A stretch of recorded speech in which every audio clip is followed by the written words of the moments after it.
नमस्कार स्वामी भक्त हो. गुरुपौर्णिमेच्या सर्वप्रथम सर्वांना शुभेच्छा. फार फार वर्षापूर्वीची गोष्ट आहे. 4 वयस्कर गृहस्थ होते. त्यांना काही प्रश्न पडले होते आणि ते त्या प्रश्नाची उत्तरे शोधत होते. पहिला दुःखी होता आणि या दुःखातून बाहेर कसं पडायचं याचा शोध घेत होता. दुसऱ्याला यश पाहिजे होतं आणि आपली प्रगती कशी होईल याचं उत्तर हवं होतं.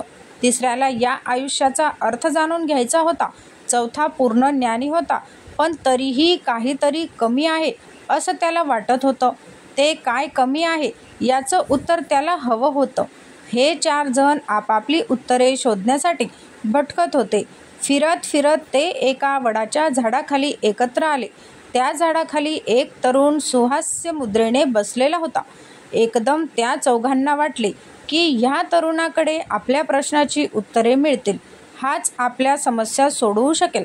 म्हणून चौघेही त्यांच्याजवळ जाऊन बसले. प्रसन्न व हसतमुख चेहऱ्याने तो तरुण त्यांच्यासमोर बसला होता. त्याने एकही शब्द उच्चारला नाही, तरीही त्या चौघांना त्यांच्या प्रश्नांची उत्तरे मिळाली होती. ही गुरुपौर्णिमेची मूळ कथा आहे. त्या दिवशी होती गुरुपौर्णिमा. अशा प्रकारे गुरु परंपरा सुरू झाली. ते 4ही जण गुरु झाले. तर स्वामी भक्त हो, अशा प्रकारे त्या चौघांनाही त्यांच्या प्रश्नांची उत्तरे मिळाली होती. ती अशी की दुःख हे संपलेले होते, आनंद मिळालेला होता, तसेच सुख समृद्धी देखील आली होती. आयुष्याचा अर्थ कळला, शोध संपला, ज्ञानी माणसाला गुरु मिळाला. तो त्यांच्या मनातलं गुरुजवळ व्यक्त करू शकत होता. यातल्या चौथ्या माणसाकडे सर्व काही होतं, ज्ञान होतं, पण ज्यांच्याशी जोडले जाऊ असा गुरु नव्हता.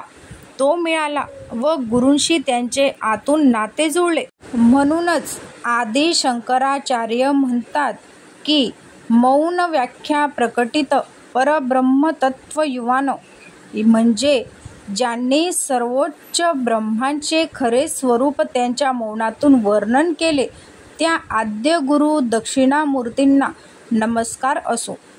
श्री स्वामी समर्थ. भेटूया अशाच एका नवीन व्हिडिओसोबत. माझ्या सर्व स्वामी भक्तांना गुरुपौर्णिमेच्या हार्दिक हार्दिक शुभेच्छा. श्री स्वामी समर्थ. जय जय स्वामी समर्थ.